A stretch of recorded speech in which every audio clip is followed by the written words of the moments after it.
এটা একটা ইউট্রাস এটা এন্ডোমেট্রিয়াল ক্যাভিটি। এখানে একটা দেখেন লোকালাইজ থিকেনিং দেখা যাচ্ছে র ন্যাচারাল সেকশনে, আর এখানে একটা ট্রান্সভার্স সেকশন আরো বেশি দেখা যাচ্ছে লোকালাইজ থিকেনিং।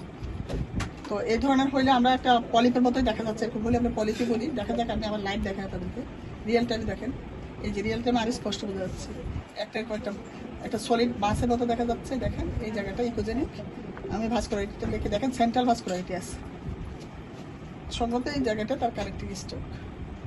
এই যে আমি এখন তাকে এই যে দেখেন ভাস্কুলারিটি আছে। আচ্ছা আরও দেখি, এন্ডোমেট্রিয়াল ক্যাভিটিটা পুরোটা দেখি, এটা হলো সার্ভিক্স, এটা তার এন্ডোমেট্রিয়াল ক্যাভিটি। সার্ভিস থেকে যত দেখেন ঠিকই আছে, সার্ভিস ঠিক আছে, নর্মাল। কিন্তু এখানে এসে সাডেনলি লোকালাইজ থিকেনিং, এটা হলো এন্ডোমেট্রিয়াল লাইন, মাঝখানে একটা সলিড মাস। এটা কিন্তু এই ধরনের হলে আমরা বলবো এন্ডোমেট্রিয়াল পলিপ। অনেক এটা 2D আল্ট্রাসোনোগ্রাফি, তারপরে ভালো বোঝা যাচ্ছে। আর যদি আরো কনফার্ম করতে চাই, এটাকে এসআইএস করলে একদম এখানে একটা মাস বোঝা যাবে। তো এসআইএস তো আজকে আমাদের প্ল্যানিংয়ে নাই, এসআইএস এর আলাদা প্রিপারেশন, সেজন্য এসআইএস করা গেল না। এখানে দেখেন, এখানে স্ট্রোকটা, যে ভাস্কুলারিটি দেখা যাচ্ছে স্ট্রোক। আচ্ছা গেল। এরপরে চলে আসেন ট্রান্সভার্স সেকশনে, আরো সুন্দর দেখা যাচ্ছে।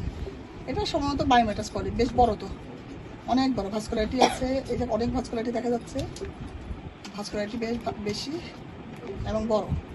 এটা মায়োমেটাস পলিপের সম্ভাবনা বেশি, প্রায় 2 সেন্টিমিটার মতো। আচ্ছা এবার ওভারিগুলি দেখি, একটা ওটা লেফট ওভারি, এটা হলো রাইট ওভারি। আপনার মেন সমস্যা কি? বোন অনিয়মিত রক্ত যায় না? ওনার অনিয়মিত রক্ত যায়। কিভাবে রক্তটা যায়? মানে সাগা 7 দিন যায়, বেশিও যায় আবার। হ্যাঁ বুঝছি।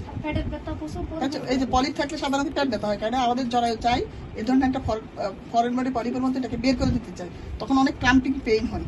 এই কারণে ওনার মাসিকও বেশি হয়, ব্যথাও বেশি হয় এই পলিপের কারণে। ঠিক আছে।